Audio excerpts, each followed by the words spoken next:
Nobody knows the trouble I see. Nobody knows what it's like to be a Kings fan. 2 years ago today, the Sacramento Kings clinched a playoff spot for the first time in 16 years.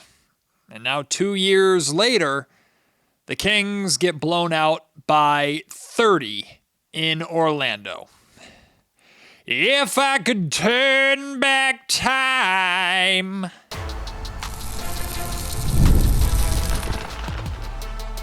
You are Locked On Kings, your daily Sacramento Kings podcast, part of the Locked On Podcast Network, your team every day. And now, ladies and gentlemen, it is that time for another episode of Locked On Kings. Hello and welcome into Locked On Kings, your podcast hub for Sacramento Kings coverage all season long. Today's episode is brought to you by 5-Hour Energy. Head to 5hourenergy.com to find over 15 flavors to choose from. Need one now? Grab a 5-Hour Energy shot at your local grocery or convenience store. Stock up today and stay energized. My name is Matt George. I have the privilege of being your host here. I'm a Sacramento sports anchor and reporter for ABC 10 News, and that intro gave you a good indication of my mental state here with 8 games remaining now. Here we are. We're almost there. The finish line is in sight, and the Sacramento Kings got demolished in Orlando, 121-91. Like I said in the intro, the 2-year anniversary of the Kings clinching the playoffs in Portland, a night that I was present for. It was a phenomenal night, an emotional night, a night of pure celebration. And here we are just 2 short years later, and the Sacramento Kings are a dumpster fire. Man, what is old is new once again. It's funny, hosting a daily podcast, like Locked On Kings podcast hosts, Locked On Podcast Network hosts, we love what we do, right? We're obviously obsessed with our team, we're obsessed with our sport, and we are very blessed to have this as a job and to be able to do this for a living, but you have to be a little bit insane to do a show like this. And a lot of people ask me, Matt, how do you do a daily podcast on the Sacramento Kings, especially this season? Don't you just end up saying the same thing over and over and over again? And yeah, it's easy to do that, especially with the Sacramento Kings having reoccurring issues, one of them being 3-point defense, which we've talked about a ton over the last couple of years that we're going to talk about from a different perspective or in a little bit of a different way in the second segment of this podcast here today. But I was, in the interest of finding something new, it dawned on me today while I was watching whatever the hell that Kings performance was in Orlando. It dawned on me that the Sacramento Kings on-court chemistry is bad. It's bad. Like this team lacks on-court chemistry. Now, there is a massive difference between on-court chemistry and players liking each other and player relationships, because I can tell you firsthand, there are a lot of really, really good guys in that Kings locker room, and there are a lot of guys that love playing together, really enjoy each other, right? Like Zach LaVine and DeMar DeRozan are a perfect example. Those two are very close. They're good friends from their time together in Chicago. I would argue their on-court chemistry is not good. This Kings roster loaded with players who are very friendly to one another, love being teammates with one another, but we watch them, and outside of a handful of games inconsistently, or a handful of quarters, or a handful of minutes, or certain pairings of guys, or a mesh of 3 guys, or whatever, this Kings team does not have good on-court chemistry, and it's obvious in everything that they do. It's obvious in their inconsistencies. It's obvious in their clunky way that they play offense. It's obvious in their lack of defensive communication and consistent defensive breakdowns. Like, this team on the court just is not on the same page, right? Chemistry takes a lot of different forms. Like, it's undeniable that the Golden State Warriors dynasty was amazing, and there's drastically different personalities on that roster. But that Dynasty Warriors team, their chemistry, especially between that big three of Steph, Clay, and Draymond back in the day, like that chemistry is undeniable. All three of those guys read, reacted, played off of each other. It's something that they developed over time, but it's undeniable. And it's funny, I've been paying a little bit closer attention to the Stockton Kings. Right, the Stockton Kings are going to the playoffs for the third straight season. The Stockton Kings have been great year after year after year. So it's the major bright spot at this point of the Kings organization as a whole. I was watching the Stockton Kings and Deuce Mason, Morgan Reagan on the call. They do a phenomenal job. And I'm watching this team and how they move the basketball and how they play off of each other on offense. And I'm like, this team runs Sacramento's offense because they're playing a version of Sacramento's offense. There's no point in having your essentially developmental team play a different style from what the main squad is playing. You're trying to develop these players to maybe get an opportunity on the main squad one day. They're running the offense better than Sacramento is. The guys are more cohesive, more in sync, more on the same page than Sacramento's players are. Now, of course, one, it's G League. Two, the Kings went through drastic roster shakeups over the course of the season. The Sacramento Kings did. Stockton, not so much. They've been pretty consistent. A few trades here or there, but they've been pretty consistent this season. But still, like, you're watching it, and it's a night and day difference of how the Stockton Kings move the basketball and play off of each other offensively and how the Sacramento Kings do. And then there's numbers to support it too. Like in this game, the Kings had 17 total assists. I think they had like 7 at the end of the first half. 17 total assists, but 16 turnovers in this game. And here's the thing. It's not any one guy's fault. Chemistry issues can never be blamed on one person. You can have locker room issues blamed on somebody, or you can have like your mood or the demeanor of the team being impacted by a quote unquote cancer in the locker room. We've seen that before.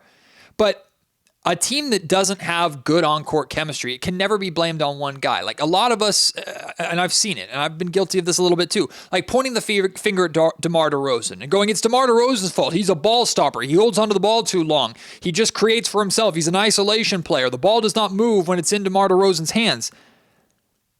But that's DeMar DeRozan's game. That's always been his game. Could he move the basketball a little bit better? Sure, but what did the Sacramento Kings expect? It's who he is. He's 35, 36 years old, right? This is the guy that he's been. And today, by the way, he led the Kings in scoring with 21 points. He's the only King to reach 20 points in scoring, and he did it on another efficient shooting game. He had 21 points on 7 of 11 shooting from the field, so it's not like he shot a billion shots to get 21 points. He shot efficiently, was the only guy really scoring for the Sacramento Kings in this game. Just DeMar's style doesn't fit what the Sacramento Kings do or what we believe the Sacramento Kings want to do or how they want to play. And his chemistry on the floor with other guys just isn't there. Like, we never saw the development of chemistry between DeMar DeRozan and Domantas Sabonis. Never. Like, period. I know they worked together at USC during the summer. We haven't seen, I can't even tell you, I can't even point out an instance over this season. And there's 8 games left or whatever. I can't even point out an instance during this season when the Sacramento Kings like had a moment where DeMar and Domantas played really well off of each other and showed like the things that they've been working on together in their two-man game. Haven't seen it. Barely seen it between LaVine and Sabonis. Haven't seen it at all between LaVine and DeMar, who spent years together in Chicago. There are certain pairings that have good chemistry. Malik Monk has good chemistry with the big men, especially Domantas Sabonis. We see a two-man game between them a lot. We've seen good chemistry in defensive lineups with Keon Ellis, Keegan Murray, and Jake LaRavia on the floor together. Hopefully that's something the Kings can build upon, and it's very effort-based. This is easier said than done from a podcast host like me sitting on the couch, but the Kings need to emphasize the right fit in future roster construction. And it's both the right fit tactically and then a right fit chemistry-wise. And the chemistry part is the toughest to figure out because that has to be developed on the court organically. There's part of me that says, Matt, if this roster, as constructed, had more time together, they probably would develop more chemistry. You may be true, and the Kings don't have the luxury of time right now in this playoff race. That's one of the issues with making a trade and waiting at until the trade deadline to make that move. And remember, the trade deadline used to be even later than it is now. They moved it up to before the All-Star break to remove that as a distraction. I think the Kings and DeMarcus Cousins were the ones to ultimately change that when the Kings traded Cuz during All-Star weekend. But I would argue too, again, going back to DeRozan and Levine, not because they are the problem, but because I think they're a good example of what I'm talking about. Two older guys, very established in the league, spent years together in Chicago. Their on-court chemistry, I don't see it. It doesn't look good. It doesn't look cohesive. It doesn't look like it works. And we kind of knew that from their time together in Chicago. So giving them more time when they've had years together, why should we believe that'll change? That'll be any different. Now, Zach LaVine staying here in Sacramento with a retooled roster this summer, maybe that can work. And I'm expecting Zach LaVine to still be here. I'm not expecting DeMar DeRozan to be here starting next season. But the Kings need to develop, or they need to build a team that is cohesive in the way they want to play, and hopefully can develop that chemistry as a group, as a unit together. Because watching this Kings team play, man, especially today, like they lack that chemistry. They lack that cohesiveness.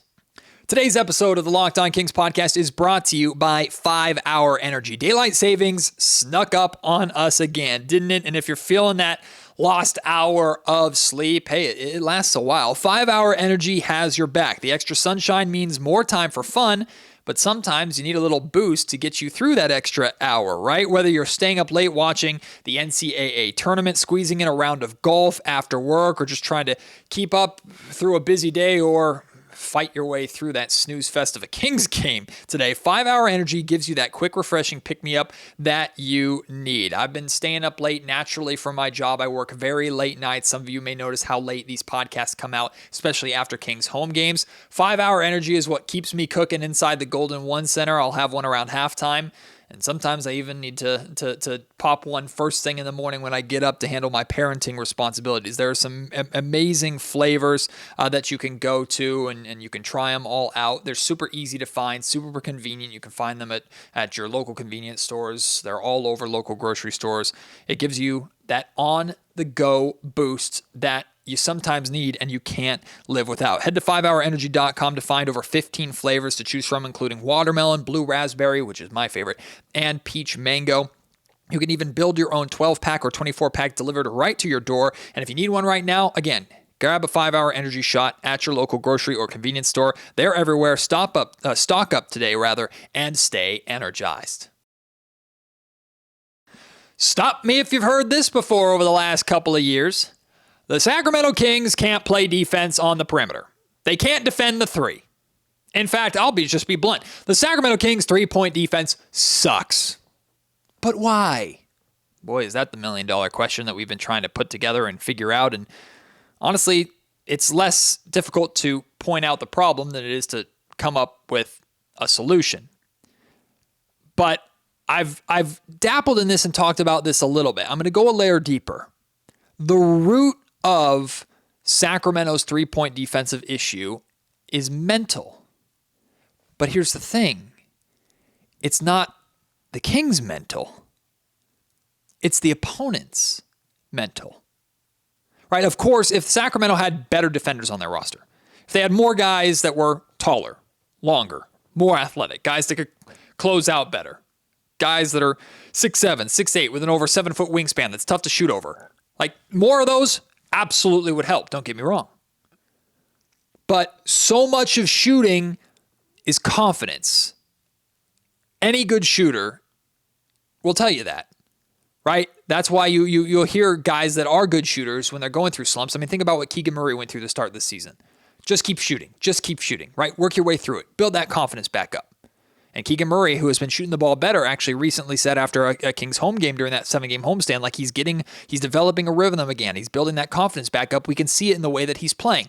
Confidence is essential to three-point shooting.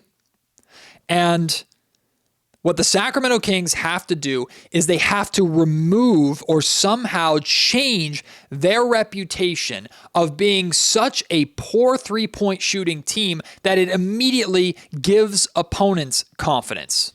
The Orlando Magic are last in the NBA in made threes per game. They average only 11 made threes per game.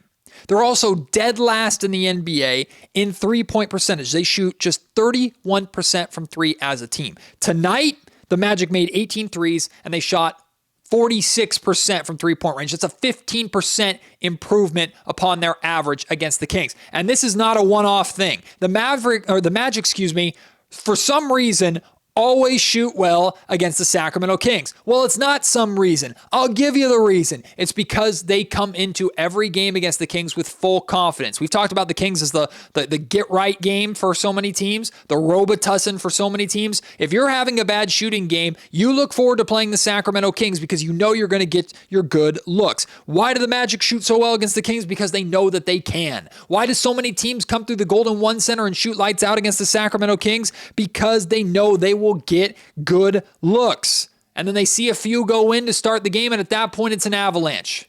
The damage has been done. Once they see a few drop, like look at Wendell Carter Jr. Wendell Carter Jr. has been a bad three-point shooter this season.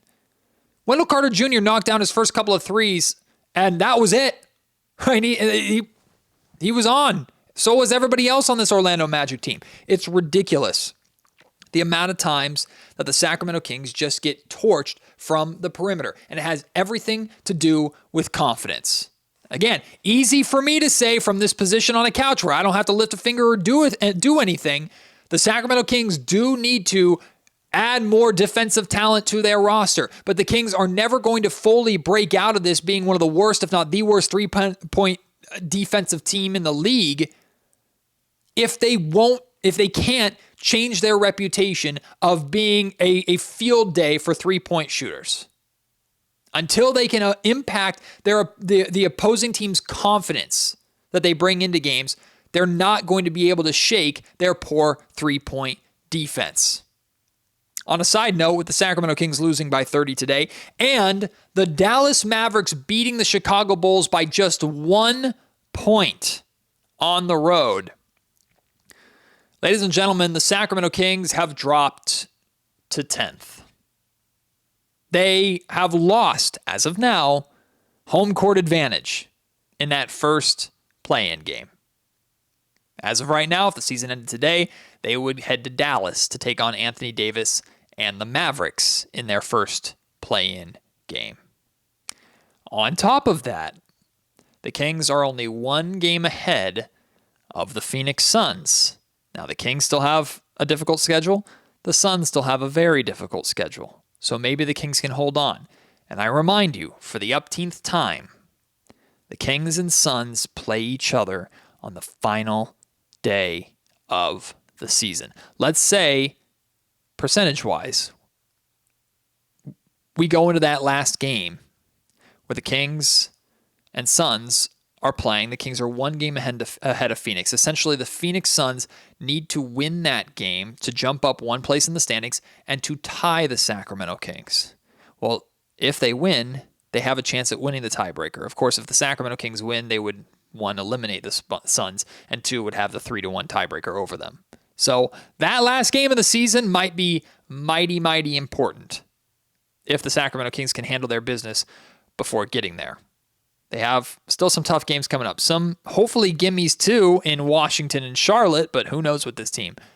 They have a game against Indiana coming up too. I'll talk a little bit more about that. Plus, I put together, and we'll talk about this, of course, more when we actually get to the offseason, but I've put together the 3 steps of the Sacramento Kings' upcoming offseason. A 3-step plan that they have to follow in order. I'll talk to you about that and share those 3 steps with you here in just a second.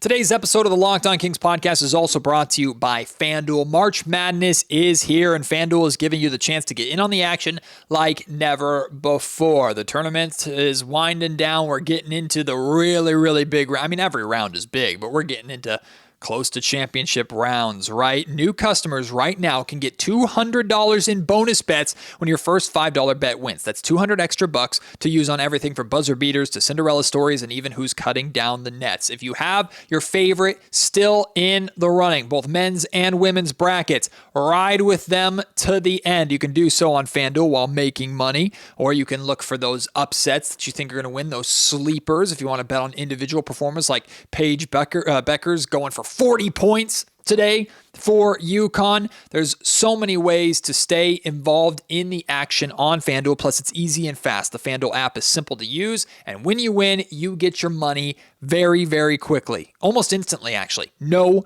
waiting around. So visit FanDuel.com and get in on the college hoop action all tournament long. All right, I'm no general manager, but I can tell you I've won the title a handful of times in NBA 2K. Here is the Matt George 3-step approach or plan to this offseason for the Sacramento Kings. And it's pretty simple. And the Sacramento Kings have to follow this 3-step process in order. Step 1, make a decision about your front office and do so immediately. We already saw Wes Wilcox abandon ship. He's left Monte McNair on his own. He's gone to be the general manager of men's basketball at Utah or University of Utah or whatever. Good for Wes. Bye-bye. He jumped off the Titanic. I don't know. Make a decision about Monty. Make a decision about this front office regime going forward.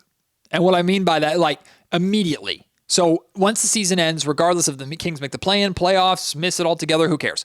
You have your exit interviews. We'll talk to all the players. We'll do a press conference with Doug, and then Monty should do a press conference. I mean, we should assume he'll do one, but then again, they took months to do a press conference after Mike Brown was fired, so who knows?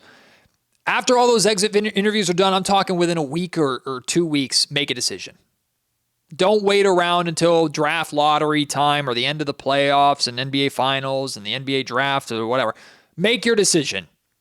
Are you sticking with this front office or are you not? Commit to Monty or move on and start your hiring process for somebody else. That's step 1. You can't do anything. You can't go any further until you make that decision. Step 2, make a decision about your head coach. Is it Doug Christie or is it somebody else? Is Monty sticking around and just riding with Doug throughout it all because he's earned it? Or is a new general manager coming in and are you forcing Doug Christie upon that new general manager? Or is a new general manager coming in and hiring somebody on their own choice?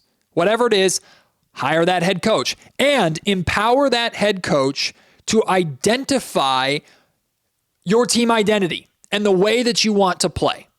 Have a clear idea.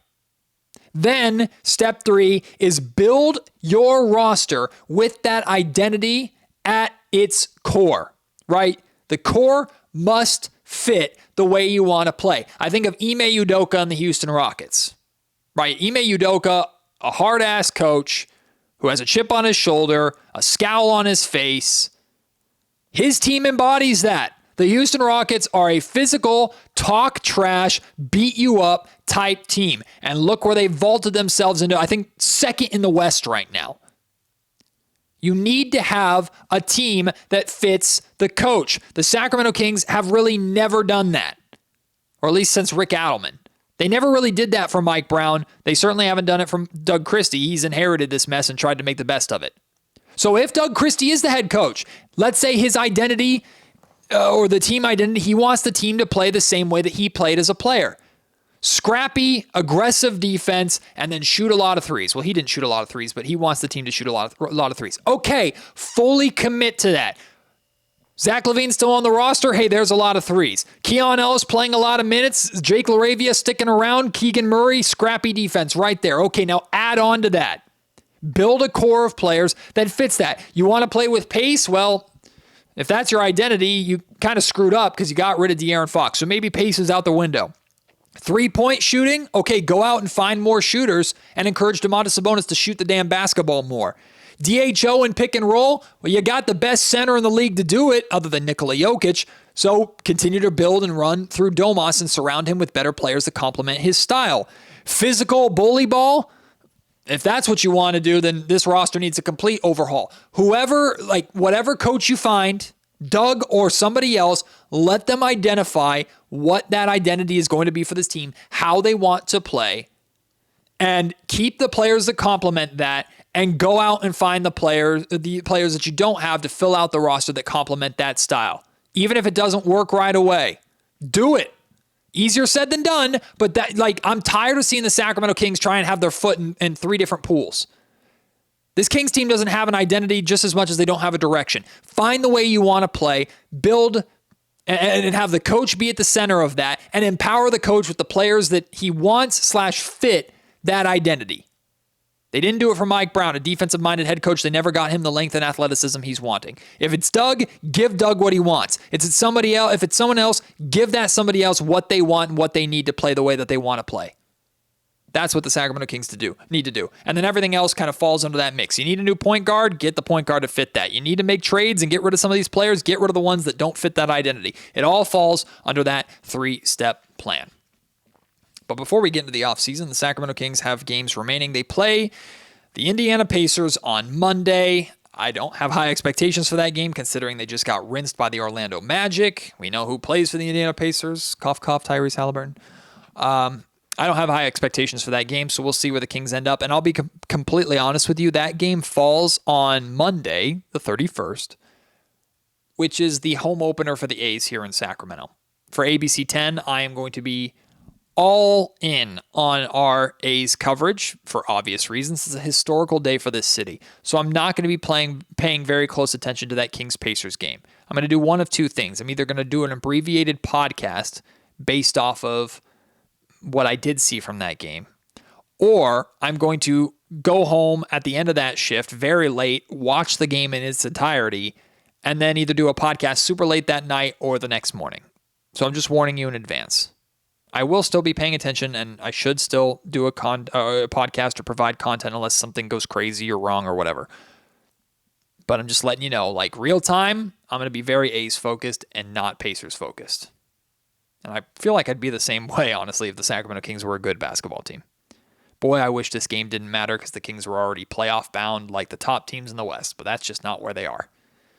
And we'll see if they can hold on to this play-in spot at this point. All right, I want to hear from you. Your thoughts on anything we discussed on the podcast today, anything you want to add, hit me up at MattGeorgeSack on Twitter. Email me, mattgeorgesports@gmail.com. Leave your thoughts in the YouTube comment section down below. Appreciate your support. Can't wait to have you join me on the next episode of Locked On Kings. Until then, my name is Matt George. You've been listening to the Locked On Kings podcast, part of the Locked On Podcast Network.